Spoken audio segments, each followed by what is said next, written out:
शुभम एक शहरी लड़का था। वो गर्मियों की छुट्टियों में अपनी नानी के गांव जाया करता था। उसे अपनी नानी का गांव बहुत पसंद था। वो गांव जाने की तैयारी करने लगता है। खूब सारे कपड़े ले जाता हूँ, सारी छुट्टियाँ वहीं रह कर आऊंगा। नानी के गांव पहुंचते ही उसकी नानी खुशी से झूम उठती है और उसे जोर से गले लगा लेती है। मेरा बच्चा, मेरा लाडला पोता कितना बड़ा हो गया है। तुझे देखने के लिए आंखें तरस गई थी मेरी। चल अंदर चल, थक गया होगा तू। पता है तेरी मनपसंद सब्जी बनाई है। उसे अपनी नानी के गांव में काफी दिन बीत जाते हैं। एक दिन वो खेलते खेलते एक वीरान कुएं के पास चला जाता है। उसने आज से पहले इतना गहरा और अंधेरा कुआं कभी नहीं देखा था। कितना अंधेरा है नीचे, लगता है बहुत गहरा है। पर ये कुआं इतना सुनसान क्यों है? इसमें पानी क्यों नहीं रहता होगा? अगले दिन शुभम अपनी नानी से कुएं के बारे में पूछता है। नानी, वो जो घर के पीछे कुआं है वो इतना अजीब क्यों है? वहाँ लोग ज्यादा आते जाते भी नहीं। तुम उस कुएं के पास गए थे? शुभम बेटा, कितनी बार समझाया है, बिना पूछे इधर उधर मत जाया करो। और उस कुएं के पास तो बिल्कुल भी नहीं। नानी, पर उस कुएं में पानी क्यों नहीं रहता? वो कुआं श्रापित है। वहाँ कई सालों से एक डरावनी चुड़ैल रहती है। पूरे गांव में उसका डर फैला हुआ है। सब डरते हैं उससे। अच्छा, क्या किया उस चुड़ैल ने? अरे वो रात को लोगों के बच्चे चुरा कर चौराहे पर रख देती है। अलग अलग तरीके से गांव वालों को सताती है। तो मत जाना उस कुएं के पास। शुभम पूरी रात उस चुड़ैल के बारे में सोचता रहता है। अगले दिन वो अपने दोस्तों के साथ खेल रहा होता है तो उसके दोस्त उसे बताते हैं। शुभम, तुम्हें पता है उस शापित कुएं के बारे में? हाँ, थोड़ा बहुत। नानी ने वहाँ जाने से मना किया है। लोग कहते हैं कि वहाँ चुड़ैल रहती है, बहुत डरावनी चुड़ैल। तुम जानते हो उसके बारे में? हाँ, मेरे पापा ने तो देखी भी है। वो अमावस्या की रात को पूरे गांव में घूमती है। उस रात कोई बाहर नहीं निकलता। शुभम कुछ नहीं कहता, पर उसके मन में कई सवाल चल रहे होते हैं। वो कुएं के बारे में और भी जानना चाहता था, पर नानी ने उसे वहां जाने से मना किया था। रात को जब नानी और बाकी लोग सो जाते हैं, तो शुभम चुपके से घर से बाहर निकल जाता है और कुएं के पास चला जाता है। शुभम कुएं के अंदर झांकता है। उसे अंधेरे के कारण कुछ नजर नहीं आता। अचानक से शुभम धड़ाम से कुएं के अंदर गिर जाता है और बेहोश हो जाता है। काफी देर बाद जब उसे होश आया तो उसने देखा कि उसके आगे बाल खोले लंबे नाखूनों वाली एक औरत बैठी है। शुभम बहुत डर जाता है और कांपती हुई आवाज में कहता है, कौन हो तुम? मुझे जाने दो, मुझसे गलती हो गई, मुझे जाने दो। डरावनी औरत का जवाब आता है, मैं प्रभा, कई सालों से इस कुएं में कैद हूँ।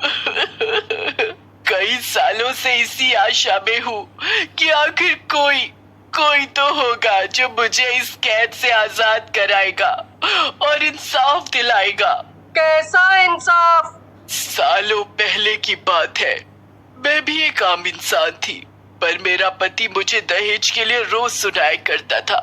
वो शराब पीकर आता और मुझ पर जुल्म करता। मैंने जब इसके खिलाफ आवाज उठानी चाही तो उसने मेरी हत्या कर दी और मेरी लाश इस कुएं में फेंक दी। तब से लेकर आज तक मैं रोज लोगों से रो रो कर इंसाफ की भीख मांगती हूँ, पर लोग मुझे एक श्राप समझते हैं, मुझसे डरते हैं।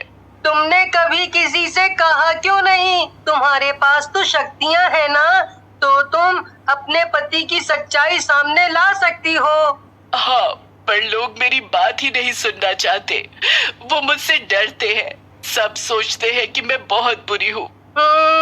अगर तुम अच्छी हो तो गांव में इतने हादसे क्यों होते हैं? वो सब कौन कर रहा है? शायद गांव में कोई दूसरी चुड़ैल है जो मुझे बदनाम करना चाहती है। हो सकता है कि ये सब वही कर रही हो। मुझे ज्यादा कुछ नहीं पता। मैं इस कुएं से बाहर नहीं निकल पाती तो उसके बारे में कैसे जान सकती हूँ। तुम चिंता मत करो, मैं जरूर पता लगा लूंगा कि आखिर ये सब कौन कर रहा है। शुभम उसकी पीड़ा समझता है और मन में उसे इंसाफ दिलाने की ठान लेता है और प्रभा को विश्वास दिलाता है कि वो उसे इंसाफ दिलाएगा। प्रभा उसे कुएं से बाहर जाने देती है। शुभम सब गांव वालों को कुएं का रहस्य बताता है, पर कोई भी उसकी बातों पर यकीन नहीं करता। अरे अरे, अब क्या हम इस शहर के आए हुए लड़के की बातों पर यकीन करेंगे? हाँ हाँ, बिल्कुल ठीक कहा। हमें अच्छे से पता है उस शापित कुएं की सच्चाई। हमारे गांव का बहुत नुकसान किया है उस चुड़ैल ने। अमावस्या के दिन सब लोगों को डराती है। ऐसा कैसे हो सकता है? वो तो लाचार है, वो भला गलत काम क्यों करेगी? अच्छा, तो गांव में ये सब घटनाएं क्यों होती हैं? कोई जवाब है तुम्हारे पास? गांव वालों की बात सुनकर शुभम और भी मुश्किल में पड़ जाता है। वो सोचता है जब प्रभा अच्छी चुड़ैल है तो आखिर गांव में नुकसान कौन करवाता है, कौन डराता है? ये दूसरी चुड़ैल आखिर है कौन? शुभम अमावस्या की रात को जब सब सो जाते हैं तो वो सच का पता लगाने निकल पड़ता है। उसकी नजर अचानक सड़क पर चलते हुए एक सफेद कपड़े पहने चुड़ैल पर पड़ती है। शुभम बहुत डर जाता है, पर वो हिम्मत नहीं हारता। शुभम उस चुड़ैल के पीछे पीछे जाता है तो वो देखता है कि वो चुड़ैल प्रभा के पति के घर जा रही है। चुड़ैल के घर में घुसते ही शुभम खिड़की के बाहर से देखता है, अंदर से किसी आदमी की आवाज आती है। आज तो गांव वालों का डर डर के बुरा हाल हो जाएगा। गांव के बीच में ये लाल रंग छिड़क के आया हूँ। लोग सोचेंगे कि ये खून है और वो फिर से प्रभा की आत्मा को बुरा भला कहेंगे। और पूजा पाठ करके उसकी शक्तियों को और भी कम कर देंगे। अच्छा, आज तक गांव में जो भी डरावने हादसे होते थे वो सब ये प्रभा का पति करता है। इसको तो अब मजा चखाना पड़ेगा। शुभम अगली अमावस्या को फिर से प्रभा के पति का पीछा करता है और रात को गांव वालों को शोर कर करके उठा लेता है। इतने में प्रभा का पति सुरेश पेड़ के पीछे छुप जाता है। सब गांव वाले शुभम की आवाज सुनकर बाहर आ जाते हैं। अरे ओ शुभम, क्या है? तुम आज अमावस्या की रात को बाहर क्या कर रहे हो? ये पूरे गांव में शोर क्यों मचा रखा है? अरे वो चुड़ैल यहीं कहीं होगी। हाँ हाँ, मिलना चाहेंगे अपनी चुड़ैल से। शुभम पेड़ के पीछे से सुरेश का हाथ खींचकर लाता है। सभी गांव वाले ये देखकर हैरान हो जाते हैं। ये है चुड़ैल।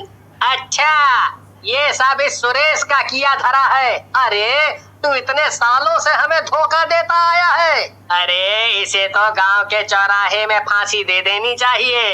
हमारी नाक के नीचे ये इतने गंदे काम कर रहा था। मुझे माफ कर दीजिए, मुझे जाने दीजिए, मुझे जाने दीजिए। अरे तेरी गलतियों की कोई माफी नहीं। तूने कितने बेकसूर बच्चों के जीवन के साथ खिलवाड़ किया है। यही नहीं, अपनी पत्नी का हत्यारा ये खुद है। इसने उस पर बहुत जुल्म किए, दहेज के लिए उसकी हत्या की। अरे पर ये सब इसने किया क्यों? इसी से पूछ लीजिए, अपने मुंह से खुद ही बताएगा। सारे गांव वाले सुरेश को कड़ी से कड़ी सजा देने का फैसला कर लेते हैं और शुभम को धन्यवाद देते हैं। शुभम सरपंच के सामने सबको संबोधित करता है। तो देखा आप सबने कैसे हमारे ही सामने दोषी खुलेआम घूमते हैं और हम उन्हें पहचानने में गलती कर बैठते हैं। दहेज बहुत बड़ा पाप है। इसका समर्थन करने वाले बिल्कुल भी क्षमा के लायक नहीं। सब शुभम के लिए तालियां बजाते हैं और उसकी प्रशंसा करते हैं।